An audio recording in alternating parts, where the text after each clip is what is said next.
Thank you, Shweta. Good evening, ladies and gentlemen. And I'm Ranjit.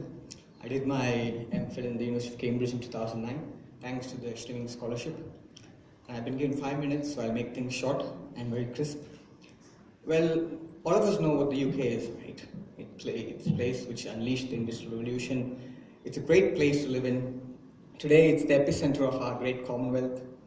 And, it's a multicultural environment. I've got some few pictures there whilst I studied in Cambridge, and you will see most of them are people from the other countries, especially from Asian countries. Talking about Cambridge, it's a very beautiful place. It's a mini Venice. It's far more beautiful than Oxford, and it's just like Venice. In Venice we go in gondolas. Here we go in punts, that's all. Very, very cheerful people, and there were few Indians in it, so I obviously had to make friends with the other people around there. And Cambridge, when the year I went, 2009, it celebrated its 800th anniversary.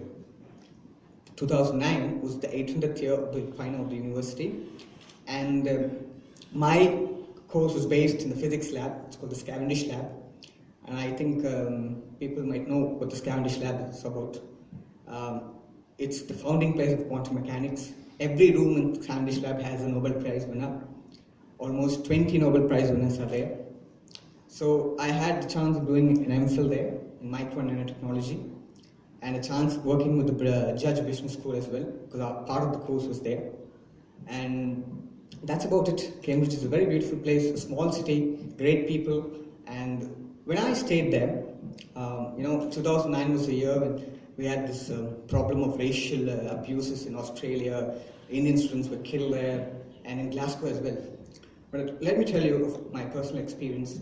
Not a single incident of racial discrimination or abuse, or verbally or non-verbally, not one. Maybe since Cambridge is a university town, but I've been there to London for about a dozen times, but not even in London. So UK is a great place. People from different Commonwealths, the Indian community in the UK is one of the most prosperous community there. One of the most wealthy communities there, and the most successful communities in the UK. So it's a very, very, very multicultural and a free place. It's more multicultural than any other place in continental Europe, thanks to the British Empire. Okay, about Chevening, most of the thing Shweta had told, but just one thing. This scholarship is more related to leadership than merit. It's not a merit-based scholarship. It's a leadership-based scholarship. There are a dozen different types of scholarships. I was fortunate in receiving the full scholarship. And the idea behind Chevening is it brings people with leadership potential to the UK to share values, to live with a multicultural environment, to share ideas. I'll just tell you how this influenced me. Okay. Before I left for the UK, I was a very, very, very proud Indian. I am a proud Indian now as well. But I am also proud of the UK, the contributions they made to humanity, the contributions the Chinese made. It is more of a society than a state. We believe in a state, but I think we should believe in a society rather than a state. And the second thing, again, before I left in the UK, I was a very pious and devoted Hindu. But I'm a Hindu still. The only difference is I'm an Hindu atheist. And my admiration and love for my religion has increased 100-fold. I've never read anything related to Hinduism before I left. Just as Gandhi said, only when I left India, I got great admiration for Hinduism. Only when he was in South Africa, he discovered what Hinduism was. So was it. And when I came back home, I just had a little tattoo in my arm. And it says Vasudeva Kudumbakam, which means the entire world is but a single family. And ever since I've made it a point, every day I read something about Hinduism. I'm an atheist still. And I see this vastness. Every day I see this expanse of knowledge coming up. And I have a list of an entire journal full of things I have to tattoo. I have to tattoo my entire body now.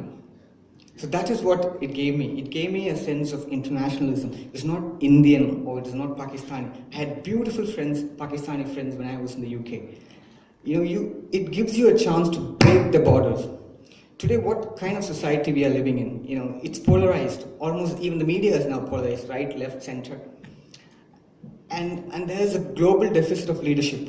Look at the leadership in India or even in Tamil Nadu. The most sought after leader in Tamil Nadu can't even, you can't even hear what he's speaking. I don't want to take names, but I think you know who I'm referring. We have leaders in Delhi who say Asadi, Asadi. They don't even know what they're talking about. And there is a deficit globally of leadership. So this program gave me so much. It opened my eyes, and I think more than knowledge or anything, leadership and ideas, new ideas are the bedrock on which this program is founded.